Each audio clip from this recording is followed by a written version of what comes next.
ദൈവതിരുനാമത്തിന് മഹത്വമുണ്ടാവട്ടെ. Bible reading പ്രോഗ്രാമിൽ സംബന്ധിക്കുന്ന എല്ലാവർക്കും കർത്തൃനാമത്തിൽ സ്നേഹവന്ദനം. കഴിഞ്ഞ ഡിസംബർ മാസം ആരംഭം മുതൽ ഇതുവരെയും നമ്മൾ പുതിയ നിയമത്തിലെ 4 സുവിശേഷങ്ങളാണ് വായിച്ച് ധ്യാനിച്ചത്. ആ 4 സുവിശേഷങ്ങൾ വായിച്ച് ഓരോ ദിവസവും അതുമായി ബന്ധപ്പെട്ട പ്രാർത്ഥനകളും ധ്യാനങ്ങളൊക്കെ നമ്മൾ നടത്തി. ജീവിതത്തിൽ ഒരിക്കൽ കൂടി അതൊക്കെ ഒന്ന് വായിക്കുവാനും ധ്യാനിക്കുവാനും ദൈവം തന്ന അവസരത്തെ ഓർത്ത് ദൈവത്തെ മഹത്വപ്പെടുത്താം. കർത്താവ് നമ്മളോട് നേരിട്ട് പറയുന്ന അതുപോലെയുള്ള അനുഭവങ്ങളാണ് ഈ 4 സുവിശേഷങ്ങൾ എന്ന് പറയുന്നത്. കർത്താവ് പറഞ്ഞ വചനങ്ങളാണ്. ഇന്നു മുതൽ നമ്മൾ ഇനി പ്രവേശിക്കുന്നത് അപ്പോസ്തല പ്രവൃത്തികളിലേക്കാണ്. അപ്പോസ്തല പ്രവൃത്തികൾ ആദിമ ക്രൈസ്തവ സഭയുടെ ആദ്യകാല ചരിത്രമാണ്. ഏതാണ്ട് 36 വർഷത്തെ യേശുക്രിസ്തുവിൻ്റെ സ്വർഗാരോഹണം മുതൽ ഏകദേശം 36 വർഷത്തെ അതിൻ്റെ ചരിത്രം ഇതിൽ ഉൾക്കൊള്ളുന്നുണ്ട്.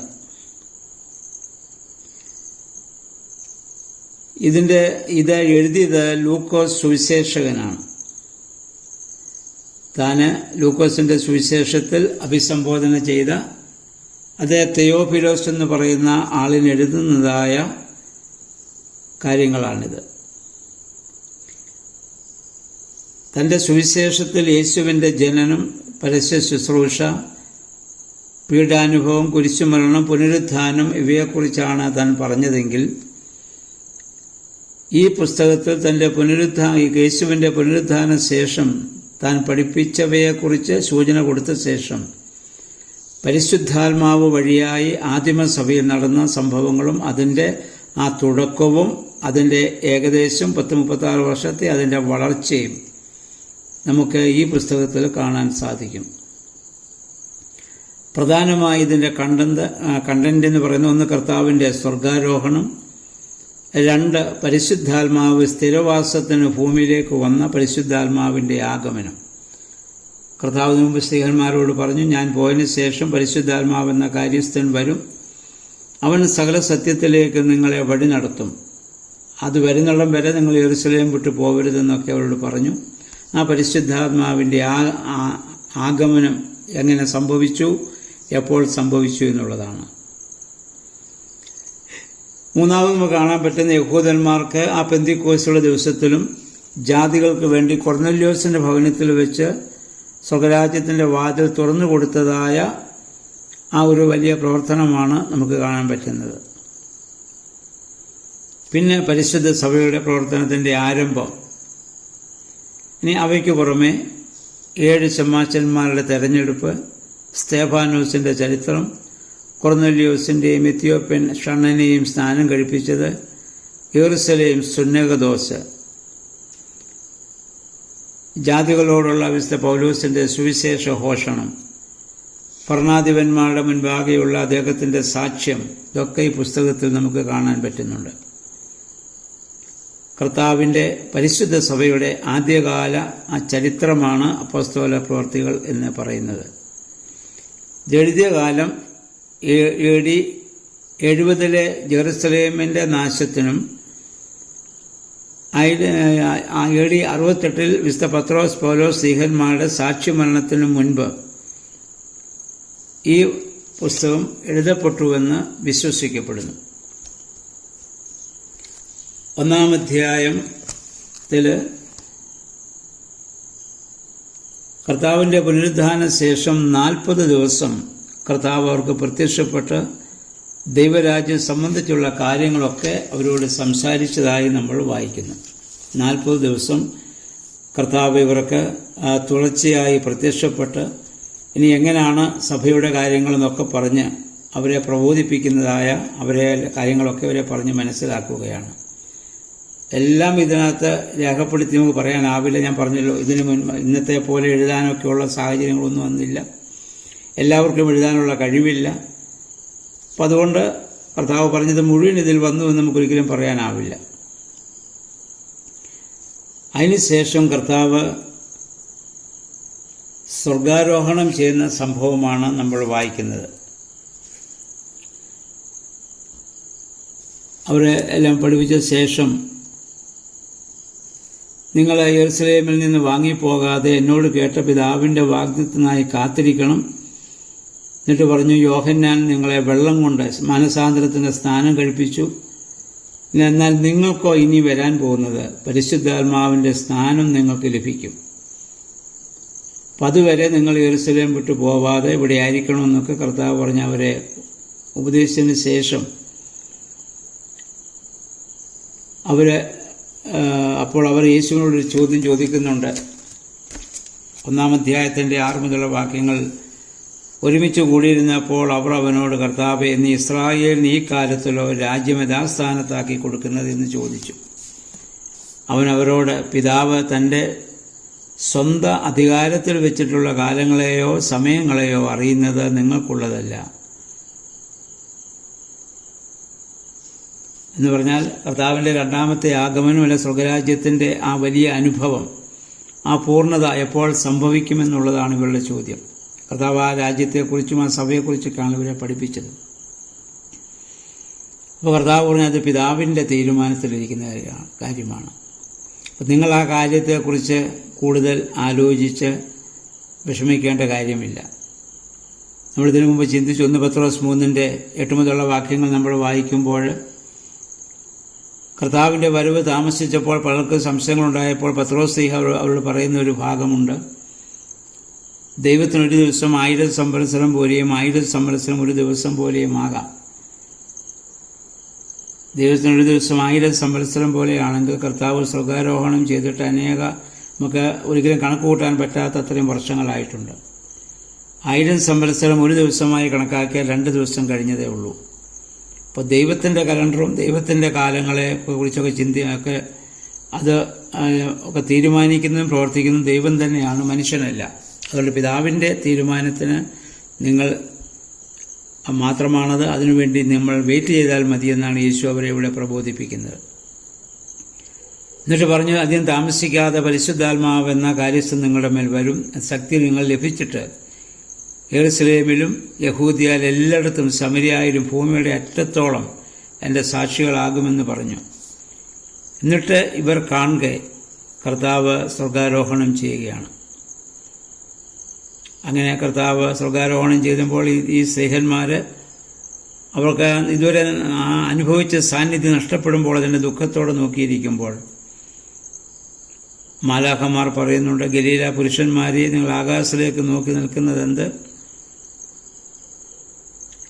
നിങ്ങളെ വിട്ട് അല്ലെങ്കിൽ സ്വർഗാരോഹണം ചെയ്ത ഈ കർത്താവ് അവൻ അങ്ങോട്ട് പോയതുപോലെ വീണ്ടും അവൻ മടങ്ങിയെത്തും.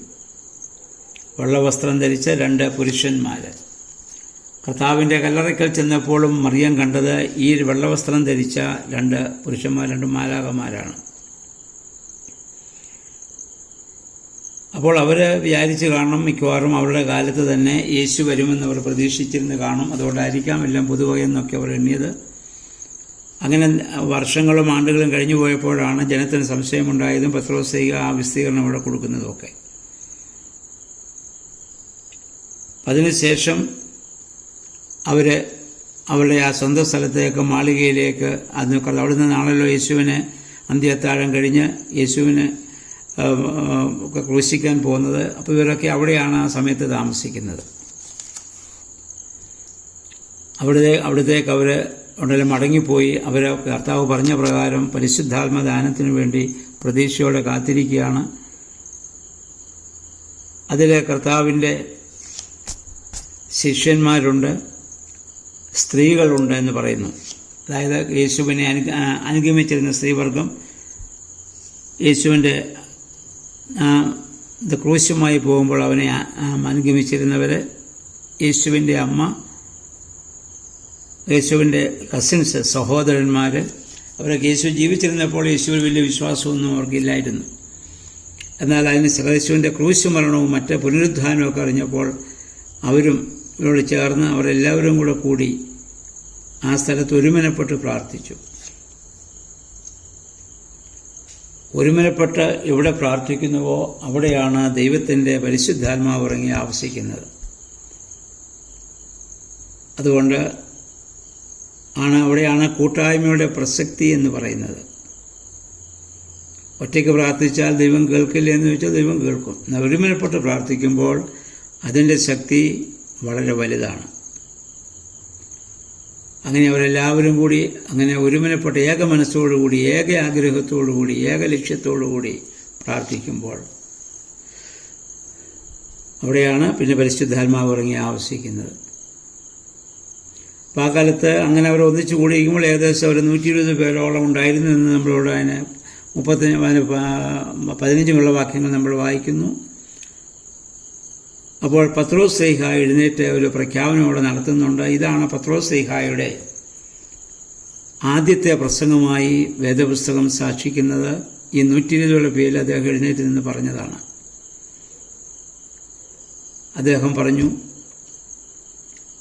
നമ്മുടെ ശിഷ്യന്മാർ ഞങ്ങൾ 12 പേരായിരുന്നു, അതിൽ ഒരുവൻ നഷ്ടപ്പെട്ടു പോയി, യൂദോസ് കറിയോത്ത. സങ്കീർത്തനത്തിൽ പറഞ്ഞിരിക്കുന്ന പ്രകാരം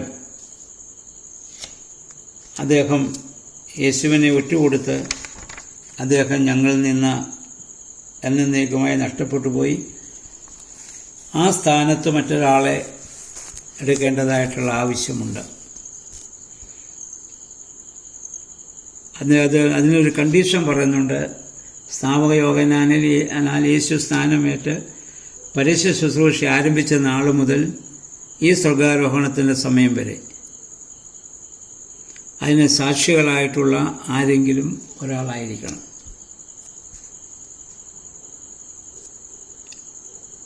അപ്പോൾ അങ്ങനെ അവർ പറഞ്ഞു, അങ്ങനെ ആരെ നമ്മൾ തിരഞ്ഞെടുക്കുക. അങ്ങനെ 2 പേരുടെ പേര് വന്നു. ഒന്ന് ജോസഫ് എന്ന് പറയുന്ന ആളും മറ്റൊരാൾ മത്തിയാസും. എന്നിട്ട് അവർ പ്രാർത്ഥിച്ച് അവിടെ ചീട്ടിടുകയാണ്. യഹൂദന്മാരെ സംബന്ധിച്ചിടത്തോളം ഇങ്ങനെയുള്ള ചില കാര്യങ്ങളിൽ അവർ ചീട്ടിടുന്നതായ രീതി അവർക്കുണ്ടായിരുന്നു.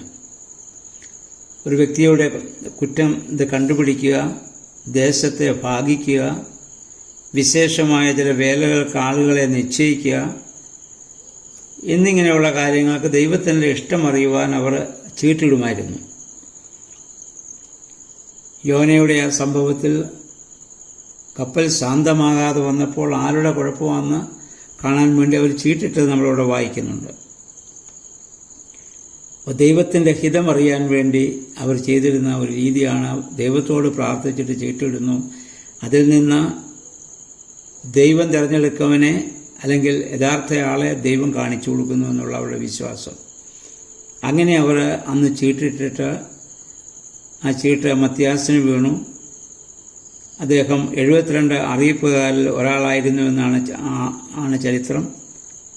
അദ്ദേഹം കർത്താവിന് ശേഷം കപ്പദോക്കിയ, പാലസ്തീൻ, അബിസീനിയ മുതലായ സ്ഥലങ്ങളിൽ പ്രസംഗിച്ചെന്നും അവസാനം അബിസീനിയയിൽ വെച്ച് രക്തസാക്ഷി മരണം പ്രാപിച്ചുവെന്നും അല്ല, യെരുസലേമിൽ തന്നെ രക്തസാക്ഷി മരണം പ്രാപിച്ചുവെന്നും വ്യത്യസ്തമായ അഭിപ്രായങ്ങൾ ചരിത്രകാരന്മാരുടെ ഇടയിലുണ്ട്. എന്തായിരുന്നാലും അദ്ദേഹത്തെയാണ് അവിടെ വെച്ച് തിരഞ്ഞെടുക്കുന്നത്.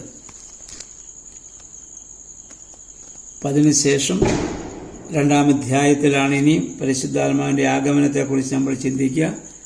ഇപ്പോൾ ഈ അപ്പോസ്തല പ്രവൃത്തികളിൽ ഇന്ന് നമുക്ക് ഏറെ ചിന്താവിഷയമായിരിക്കുന്നത് കർത്താവ് സ്വർഗാരോഹണം ചെയ്തതുപോലെ മടങ്ങി വരുന്നുള്ള മാലാഖമാരുടെ അറിയിപ്പിൽ നമ്മൾ പൂർണ്ണമായിട്ട് വിശ്വസിക്കുക. ഒരു നാൾ കർത്താവിൻ്റെ ആഗമനം ഉണ്ടാകും. 2, പരിശുദ്ധാത്മാവിന് വേണ്ടി നമ്മൾ ഒരുമനപ്പെട്ട് പ്രാർത്ഥിക്കണം. ഏത് വിഷയത്തിലും അതിനു മുമ്പ് ലൂക്കോസിൻ്റെ സുവിശേഷം കർത്താവ് പറഞ്ഞു, ഏതെങ്കിലും കാര്യത്തിൽ നിങ്ങൾ 2 പേർ ഏക മനസ്സോടുകൂടി പ്രാർത്ഥിച്ചാൽ നിങ്ങൾക്കതിന് ഫലം ലഭിച്ചിരിക്കും. കർത്താവ് പറഞ്ഞു, 2 or 3 പേർ എൻ്റെ നാമത്തിൽ കൂടുന്നിടത്തൊക്കെ അവിടെ നടുവിൽ ഞാൻ ഉണ്ടാകും. അപ്പോൾ അതോടെയാണ് ഒരുമനപ്പെട്ട് പ്രാർത്ഥിക്കുന്നതിൻ്റെ കൂട്ടായ്മയുടെ പ്രസക്തി എന്ന് പറയുന്നത്. അങ്ങനെ ഏതെങ്കിലുമൊക്കെ കാര്യങ്ങൾക്ക് വേണ്ടി നമുക്ക് ഒരുമനപ്പെട്ട് പ്രാർത്ഥിക്കുവാൻ ഇടയായിട്ട് നമുക്ക് തീരണം. അപ്പം അതിന് നമ്മെ സഹായിക്കട്ടെ. ഇന്നു മുതൽ ഈ അപ്പോസ്തല പ്രവൃത്തികളിൽ ഓരോ അധ്യായം നമുക്ക് വായിച്ച് ആദിമ സഭയിൽ ദൈവത്തിൻ്റെ പരിശുദ്ധാത്മാവ് എങ്ങനെ അപ്പോസ്തലന്മാരെ വഴിനടത്തി എന്ന് നമുക്ക് മനസ്സിലാക്കുവാൻ നമ്മെ തന്നെ പരിശുദ്ധാത്മാവിന് വേണ്ടി നമുക്ക് സമർപ്പിക്കാം. അതിന് ദൈവം നമ്മെ സഹായിക്കട്ടെ. എല്ലാവർക്കും നല്ല ഒരു ശുഭദിനം ആശംസിക്കുന്നു. ദൈവനാമം മാത്രം മഹത്വപ്പെടട്ടെ.